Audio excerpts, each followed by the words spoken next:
The bite of winter air cut through Bethany Wright's thin coat like a knife through butter as she stumbled through the snowdrifts, her mother's harsh words still ringing in her ears. "You ain't worth the food you eat. Get out and don't come back till you learn some respect."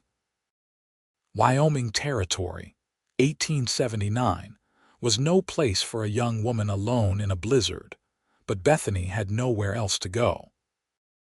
At 18, she'd endured her stepmother's cruelty for 3 long years since her father's death.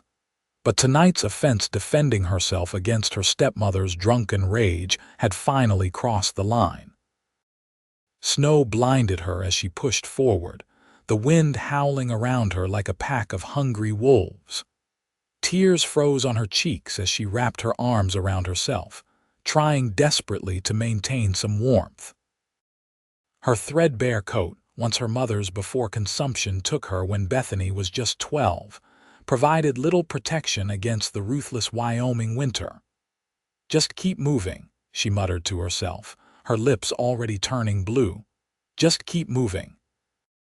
The Morrison homestead was 5 miles east, but in this weather, it might as well have been 50. Her friend Sarah Morrison might take her in, but reaching their farm through the blizzard seemed impossible now. The cold seeped into her bones, making each step more difficult than the last. Bethany squinted through the whiteout conditions, desperate for any sign of shelter. The abandoned trapper's cabin should be somewhere nearby if she hadn't wandered off course. Her fingers had gone numb inside her worn woolen mittens, and her feet felt like blocks of ice in her boots. When she stumbled and fell for the 3rd time, the snow almost felt welcoming. So soft, so peaceful, perhaps if she just rested a moment. The distant sound of hoofbeats penetrated the howling wind. Bethany forced her eyes open, wondering if her mind was playing tricks. But there it was again, the unmistakable rhythm of a horse pushing through deep snow. "Hello," she called, her voice weak against the storm. "Is someone there?" Through the swirling white appeared a massive dark shape, a horse and rider materializing like a phantom from the blizzard itself. The rider pulled his mount to a stop, peering down at her from beneath a snow-crusted hat. "Madam," the deep voice carried concern.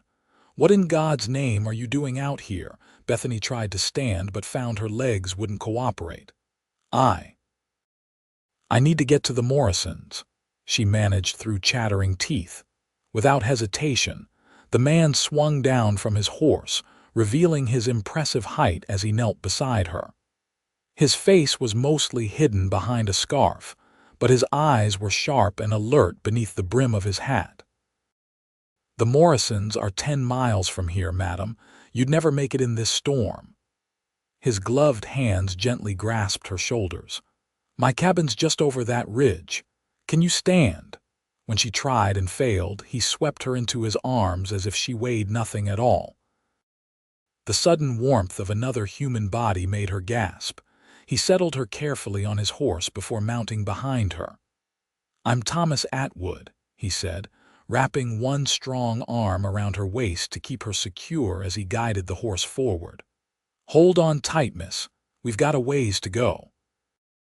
"Bethany Wright," she mumbled, her head lolling back against his chest as exhaustion overtook her. "Thank you for saving me." "Don't thank me yet," Thomas replied grimly. "Let's get you warm first." The world faded in and out for Bethany as the horse pushed through the deepening snow. She was vaguely aware of being carried again, then the blessed feeling of warmth as they entered a cabin. Thomas set her down carefully in a chair near a crackling fire. "Your clothes are soaked through," he said, removing his coat and hat. Without the obscuring garments, Bethany could see him clearly for the first time.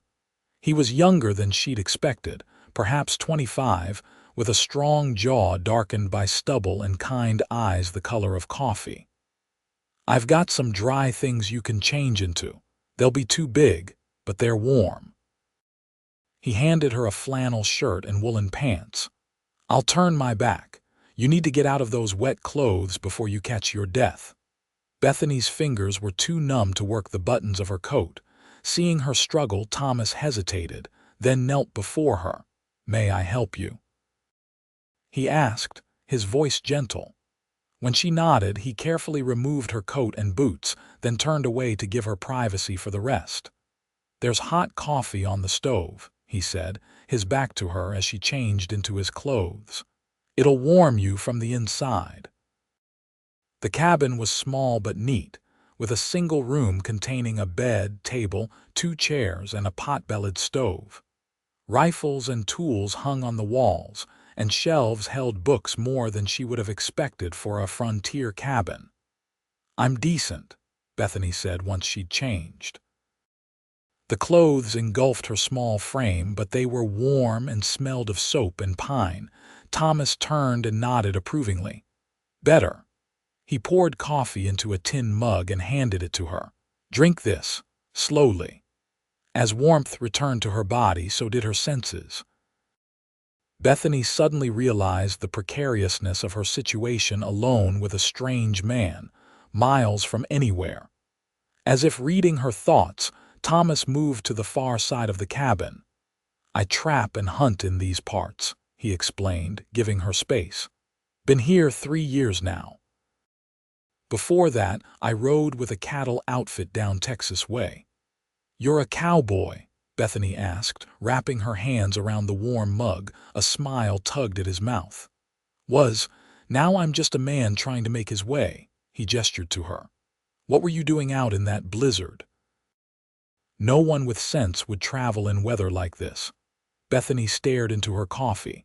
"My stepmother threw me out, said not to come back until I learned some respect." Her voice broke slightly. "My father died 3 years ago. Since then she's changed." Thomas's expression hardened. "She threw you out in this weather. She might as well have put a gun to your head." "She was drinking," Bethany said, though it was no excuse. "She often does these days." "Where's your home?" "Wright homestead. About 5 miles west of here." Thomas nodded. "I know of it." "Your father was James Wright?" "Yes. Did you know him?" "Met him once or twice in town. Seemed a good man." Thomas studied her face. "You have his eyes." The simple observation nearly broke her. No one had mentioned the resemblance since her father died. Bethany blinked back tears, not wanting to seem weak. "The storm's not letting up," Thomas said, changing the subject. "You'll have to stay here tonight. Tomorrow, when it's clear, I can take you wherever you need to go." "Thank you," Bethany said. "I don't know what would have happened if you hadn't come along." "I do," Thomas said grimly, "and it's not something I care to think about." He moved to the bed and began stripping the blankets. "You take the bed, I'll sleep by the fire." "I couldn't." "You can and will," he interrupted firmly. "You're still recovering from the cold. I won't hear otherwise." Bethany was too exhausted to argue. After finishing her coffee, she crawled into the bed, which still held traces of his warmth. Despite her situation, she felt strangely safe, and sleep claimed her quickly. She awoke to the smell of bacon and the soft sound of someone moving about the cabin. For a moment she was disoriented, until the events of the previous night came rushing back. Bethany sat up, finding Thomas at the stove, cooking breakfast. "Morning," he said, glancing over his shoulder. "Storm's passed, but we've got near 3 feet of fresh snow out there. Roads won't be passable for a day or 2. Bethany's heart sank. "I need to check on my brother. He's only 12. I can't leave him alone with her for too long." Thomas frowned. "Your stepmother threw you out but kept your brother." "He's not her stepson. He's her son from her first marriage." Bethany pushed back the blankets. "Samuel doesn't deserve her temper, but she's gentler with him than she was with me." "Even so, a boy shouldn't see his mother treat anyone that way."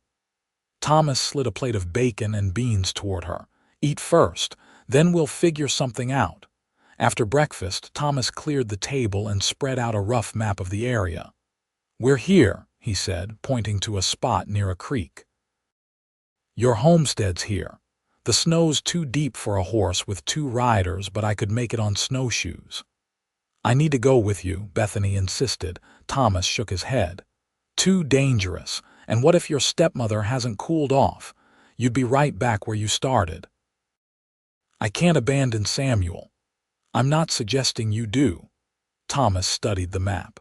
I'll go check on the boy. If things seem bad, I'll bring him back here. Bethany bit her lip, torn between concern for her brother and the knowledge that Thomas was right about the dangers. Why would you do this for us? You don't even know me. Thomas's eyes met hers. Because it's right, and because I've seen what happens when good people don't step in. Something dark flickered across his face. Besides, I've got supplies to last us, and it's no burden having company for a change. Reluctantly, Bethany agreed to stay behind while Thomas checked on her brother. She watched anxiously as he strapped on snowshoes, loaded his rifle, and headed out into the brilliant white morning. Alone in the cabin, Bethany explored her temporary sanctuary. The bookshelves revealed an eclectic collection, everything from practical guides on trapping and wilderness survival to well-worn copies of Shakespeare and Dickens. On the table sat a journal filled with sketches of wildlife and landscapes, drawn with surprising skill. Thomas Atwood, it seemed, was more than just a former cowboy turned trapper. Hours later, Bethany's heart leapt at the sound of approaching footsteps. The door swung open, and Thomas entered alone, stomping snow from his boots. "Your brother's safe," he said before she could ask. "Your stepmother was passed out cold.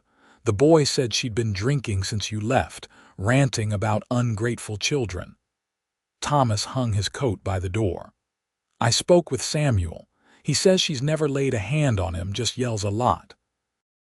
I told him where we are if he needs help, but he seemed more worried about you than himself." Relief flooded through Bethany, followed by guilt. "I should be there for him. From what the boy says, you always have been." Thomas sat heavily in a chair.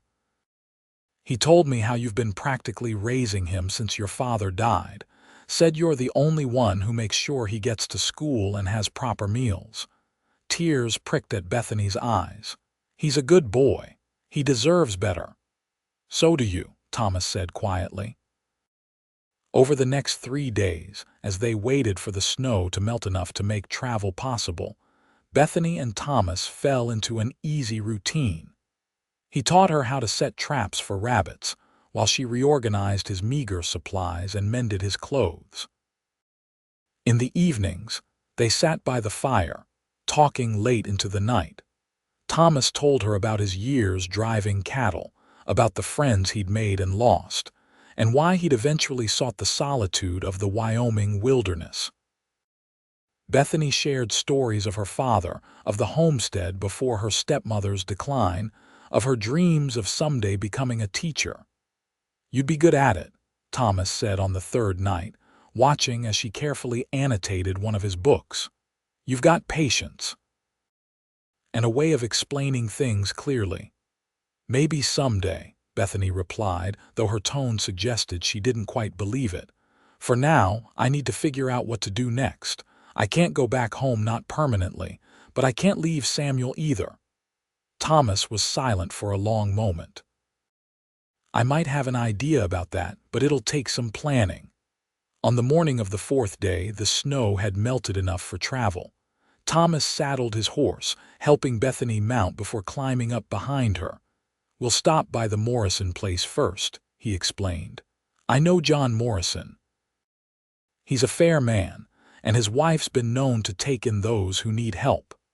The Morrisons' farm came into view by midday, a sturdy house with smoke curling from the chimney, surrounded by outbuildings. Sarah Morrison rushed out as they approached, embracing Bethany with tears in her eyes. "We've been so worried," she exclaimed. "When the storm hit and you didn't arrive, John rode out looking for you until the snow got too deep." Inside the warm kitchen, Bethany introduced Thomas and explained what had happened. John Morrison's face darkened at the mention of Bethany's stepmother. "That woman's been trouble since she moved here," he said grimly. James Wright was a good neighbor and friend. He'd be heartbroken to see how she's treating his daughter. Which is why I've come with a proposition, Thomas said. The boy, Samuel, needs looking after, and Bethany can't go back to that house. She can stay here, Sarah said immediately. Thank you, Thomas replied. But there's the matter of the Wright homestead.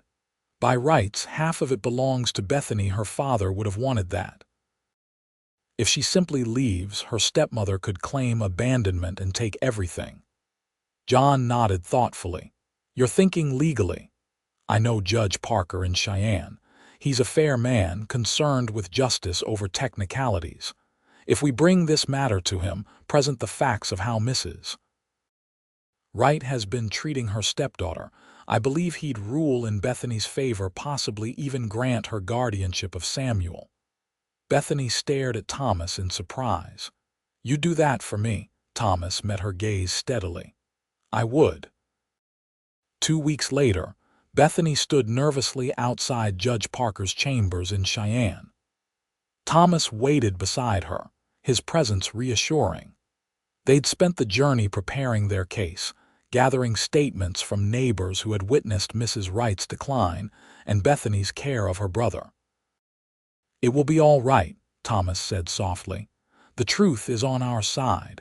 When they entered, Judge Parker, a stern-faced man with silver hair, listened carefully to their story. Mrs. Wright, forced to appear by court summons, slurred her denials, her disheveled appearance and alcohol-scented breath undermining her claims of being a devoted mother. Samuel, seated beside the Morrisons, testified in a clear voice about how Bethany had cared for him, made sure he attended school, and protected him from their mother's drunken rages. After 2 hours of testimony, Judge Parker rendered his decision. Bethany would receive half ownership of the Wright homestead, as was her right as James Wright's daughter. More significantly, she was granted guardianship of Samuel, with the provision that they find suitable living arrangements away from Mrs. Wright. Outside the courthouse, Bethany hugged her brother tightly, tears of relief streaming down her face. It's over, she whispered. You're safe now. Where will we go? Samuel asked. Thomas cleared his throat. I have a proposition about that. He looked uncharacteristically nervous. My cabin's too small for the 3 of us, but there's good land near the creek. With help, we could build a proper house by summer. Bethany's heart skipped a beat.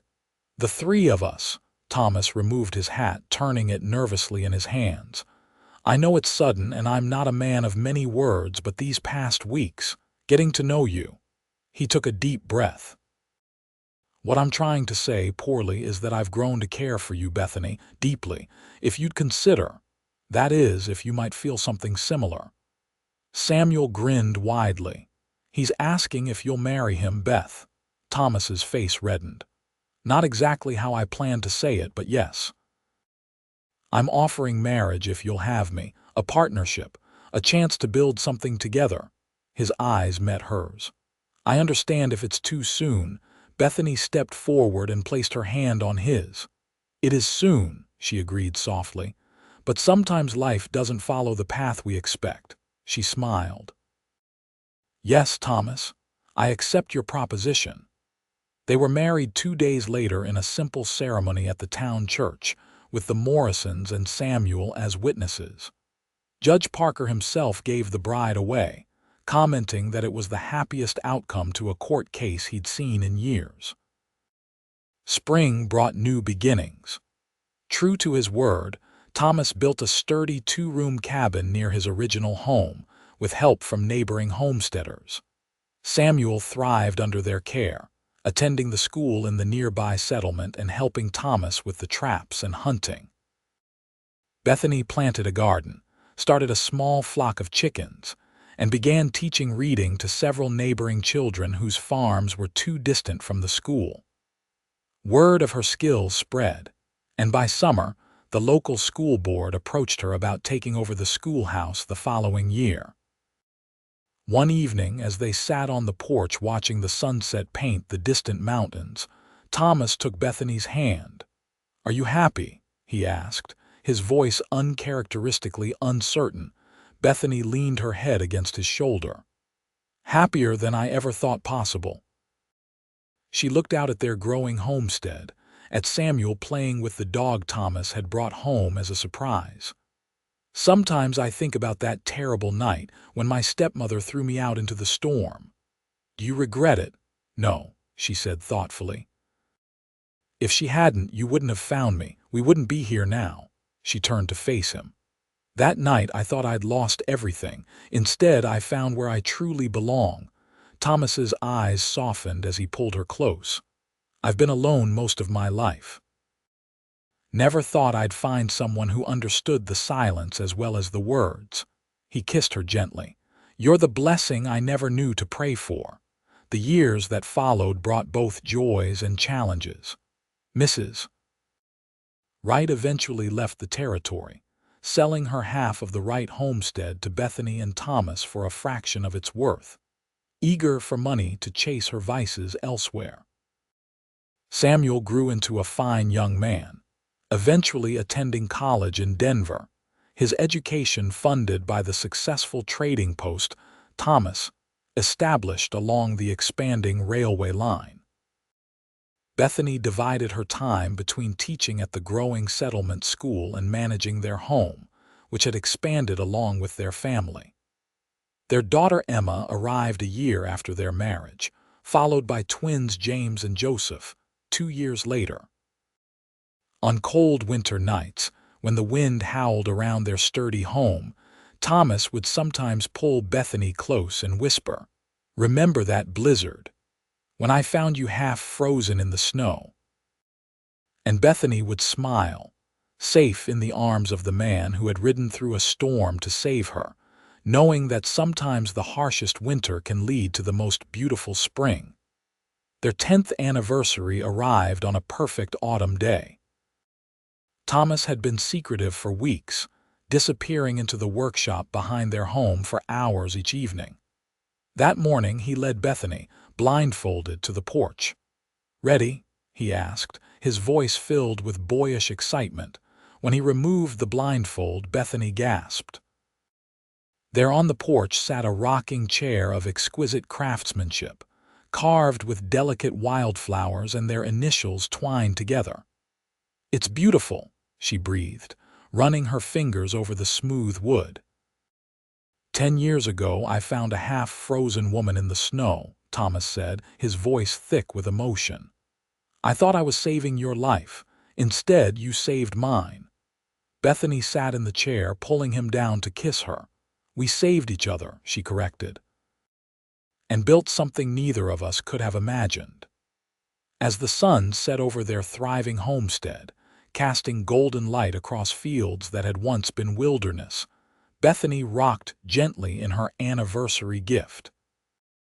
Their children played in the yard, their laughter a stark contrast to the lonely silence that had once filled both Bethany's and Thomas's lives. "You ever think about how different our lives might have been?" Thomas asked, watching their children from his place beside her. Bethany reached for his hand, their fingers intertwining with the practiced ease of a decade's partnership. "Sometimes. But then I remember something my father used to say. Life has a way of bringing us exactly where we need to be, even when it seems we're lost." Thomas squeezed her hand. "He was a wise man." "Yes," Bethany agreed, smiling as their youngest child ran up to show them a butterfly he'd caught. "And I think he'd be proud of the family we've built." That night, as a gentle snow began to fall, the first of the season, Bethany stood at the window, watching the familiar transformation of their world into a blanket of white. Thomas came up behind her, wrapping his arms around her waist. "Another winter," he murmured against her hair. Bethany leaned back into his embrace. "But no storm could separate us now." Outside, the snow continued to fall, covering the land in pristine white, not as an enemy this time, but as a reminder of the path that had brought them together. and the love that had transformed two solitary souls into a family that would endure through all seasons.